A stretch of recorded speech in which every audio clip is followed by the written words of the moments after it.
When it comes to cases of COVID-19, Northwest Toronto is on fire. That is the warning from an emergency room doctor who says if measures aren't taken soon, we could see cases surge right across the city. Joining us with more is Dr. Kashif Prezada. Good to have you with us here on your morning.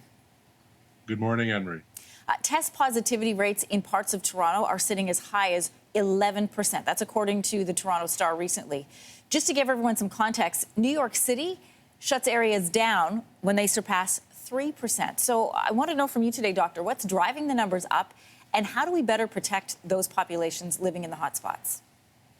So the area in question where we got the information is the northwest part of Toronto. That's an area with a lot of apartment buildings, people who live in close quarters, extended families, also a lot of heavy industry. You have a lot of factories, a lot of food processing, the airport's nearby, a lot of employers. You also have Toronto's busiest bus lines, so buses are packed full of people as well. So this was bound to happen. It happened in the last wave, and unfortunately, it's happening again now. Yeah, and we saw in those numbers from the first wave, in some of the hotspots, it affects mostly racialized communities, low-income communities where you see more dense housing. How do we help those populations, especially now that we're in a second wave?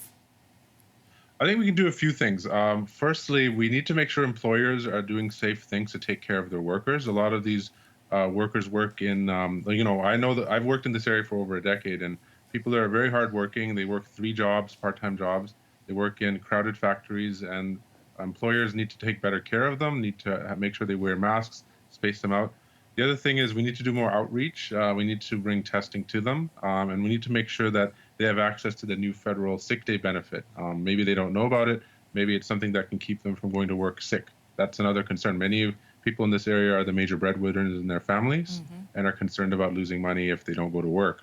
The other thing is we need to make sure that transit is protected.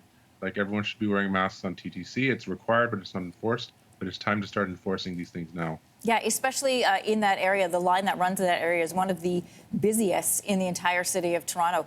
Toronto recently paused most of its contact tracing efforts. They said this is so that they could catch up with the backlog.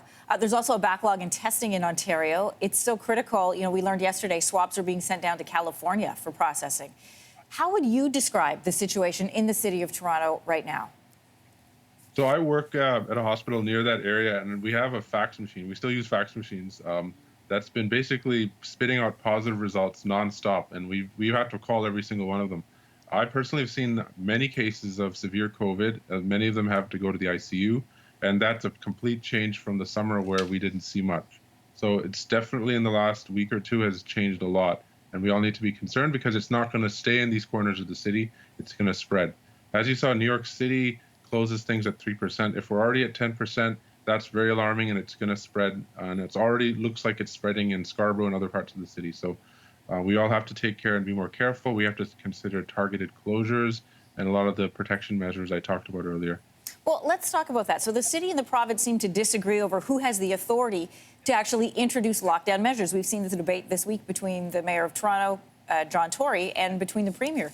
So if the status quo keeps up, as you say, if all of the trajectory and all of the modeling shows that we will have citywide spread, what could the consequences of that be if a decision isn't made?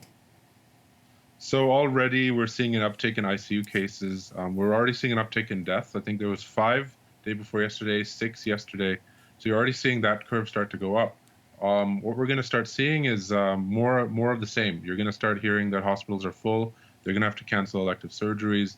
The ICUs are going to fill up, and then and the death rate will go up as well. So we're heading towards what's happening in Quebec right now. Quebec is maybe 1 or 2 weeks ahead of us, and we're following in their footsteps, sadly. Madrid and Paris are probably where we're going to be in about a month. I think we should follow what New York City's doing. They had the best and safest school reopening plan, and they also have the best targeted plan to keep their city safe. They were hit hardest in the last wave. They lost 25,000 people. That's 2.5 times what we lost in Canada. And we should learn from them. We should really follow their example. Doctor, you're in the healthcare field, so maybe you can answer this question for us. Why don't we follow that model? Why are we sitting at 11% in some places without a lockdown? Well, that's a good question. A lot of our healthcare workers were very, Drug Forward really had our backs. We go to hospitals now and they're very well stocked. I think maybe he's getting bad advice right now. Like, I think maybe he didn't know until the press conference yesterday. I hope his advisors give him better numbers or keep him up to date, because I think, there's a potential there to really head this off if we act quickly. So I think he needs better advice. And I think, maybe Dr. Davila and Dr. Etches, the most proactive, the public health officials from Toronto and Ottawa, should be advising him more directly. I think that would be one way to go.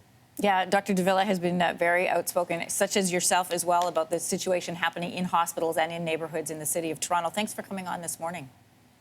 Thank you so much, Anne-Marie. Stay safe.